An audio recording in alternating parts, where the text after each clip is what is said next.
I just think it was too soon and that she took the coward's way out. So whatever, who cares? Enough about this girl. Because as far as I'm concerned, I still have a one-up on her, okay? She didn't finish me. I was literally coming at her the entire time. I ran out of time. The greatest female fighter of all time, according to me, is me. You want to know why? Because I'm not a fighter. I'm a warrior. I am a warrior that lives inside, and there's a difference. Amanda's a fighter. I'm a warrior.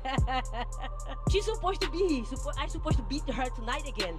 You know what I mean? She always don't want to know how to train, break it and read. What I'm gonna do about it? I really like to think that Julianna Pena is playing a character because, man, she's getting way over the top. But the thing why I think she's probably not entirely a character is because she's been kind of this way ever since Tough. That was way back in 2013 when it was Team Rousey versus Team Tate. The most delusional things that Pena said was, of course, her calling herself the greatest female fighter of all time. I mean, I could talk for like an hour of how she's not the greatest female fighter, not even close. And number two, saying that Nunes is scared of her, ran like a coward and all this stuff. Pena was supposed to be part of that fight. She was supposed to fight on Saturday, and she pulled out. Nunes didn't pull out. She was ready to fight. She prepared and was there. She showed up. Pena didn't. And just like Nunes said, it's not her fault that Pena doesn't know how to train, which is something I haven't heard too many fighters say about their opponents when they get injured. Because it is a thing, you know, if you're not training intelligently, you're more likely to get injured. Injuries happen for every fighter. Some of it you can't really control, but a lot of it you can. A lot of fighters way overtrain, do some crazy stuff in the gym to get themselves prepared, and that causes injuries. I mean, Pena is very injury prone.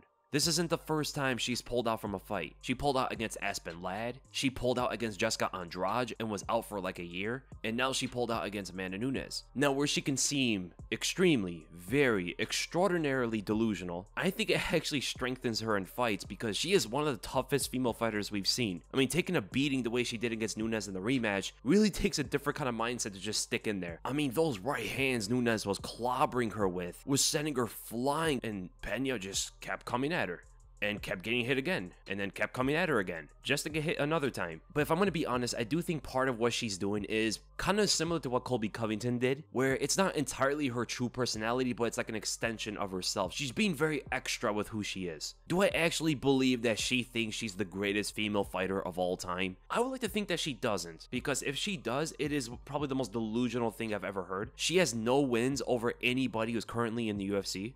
Every single one of her UFC wins, all those fighters are retired or have moved on. The biggest credit is the win against Amanda Nunes, but she just retired as well. So how can you call yourself the greatest female fighter of all time if nobody you beat is around? And it's not because you beat them out of the sport, it's because either they're not on this caliber, they're not on this level, or they're just old. I mean, Julianna Pena is the same fighter who got submitted by Jermaine Durandamy. That's to say enough, and that wasn't that long ago either. Jermaine Durandamy, if we're going to be completely honest, analyzing her skills, sugarcoating it, she is one of the best strikers ever in women's MMA. But on the other side, she's one of the worst grapplers we've ever seen. And she submitted Julianna Pena. Valentina Shevchenko also made short work of Pena as well. By the way, I think Shevchenko, if she loses to Grasso, she should move back up to 135 to claim that belt. It's funny because Pena is also saying that she wants to move on from Nunes, but she constantly talks about her. She is being asked questions about Nunes constantly, but she becomes so passionate when she talks about her. Clearly, Pena has not moved on from Nunes. I do think she has to if she wants to further her career, get better, and take on these other contenders who are all probably around the same caliber that she is. We're talking about Pennington, we're talking about Holly Holm, we're talking about Caitlin Vieira, Irina Aldana. She might beat all these fighters. I think she has a tough time with Pennington. If she doesn't move on from Nunes and is not in denial anymore about that whole relationship with her, the 2 fights that she had with her, she's gonna get beat out there, man. I don't think either fighter is scared, but if they're the one that pulled out, they're more likely to be looked at as one who was a coward. You have TJ Dillashaw going into a championship fight with one arm. You have Conor McGregor going into a interim championship fight with an injured leg. You should be pulling out if you're not healthy, because look what happened with TJ. He completely negged his chances of beating Aljamain because he was too tough for his own good, came into the fight half a fighter, and got dominated, where that fight was actually supposed to be somewhat competitive, if not even favored for him on paper. So I think Pena did the right decision of pulling out.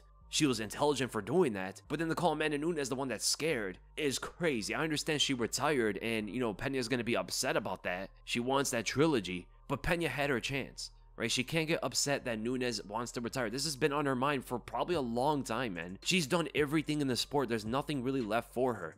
trilogy with Pena, sure, but she dominated Pena in the second fight. It was so one-sided. It's like Matt Serra getting mad that GSP didn't give him a third fight. And in the first fight, allegedly, Nunes had a bad weight cut, did not come into the fight the same way. She gassed out after a round, which is very strange. In the second fight, Nunes did not gas out after the first round at all. She was winning all 5 rounds pretty easily. But in the first fight, when she came into the second round, she was completely gassed uncharacteristically. When both fighters were at their peak, at the best of their abilities, with no excuses, Pena got destroyed. Pena probably has to go down as the most delusional fighter of all time, but I think the level of delusion that she has actually makes her a tougher fighter. Look at the state of the bantamweight division with Nunes gone, and I give credit to Pena for playing a character to try to spice things up and get fans interested. Honestly speaking, the division needs someone like her. It really does, man, to make something at least somewhat interesting. There hasn't been a character like her in women's MMA since like Ronda Rousey.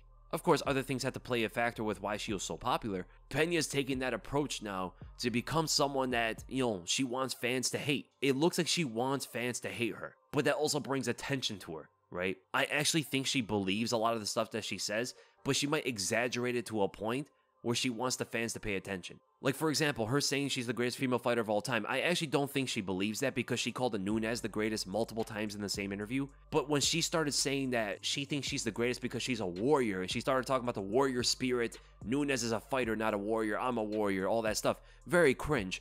But I think she believes that part. I think she wholeheartedly believes that no one has a bigger warrior spirit than she does. And she believes that Nunes is not a warrior because she tapped out to that submission. But it is completely false, because she tapped out twice. She tapped out to Shevchenko and tapped out to GDR, so I do give her credit for having a hard head. She's hard to knock out. If Nunes can't knock her out, I don't see anybody knock her out unless like Holly Holm lands a head kick or something. The only question at this point I have is, where is Jermaine Durand?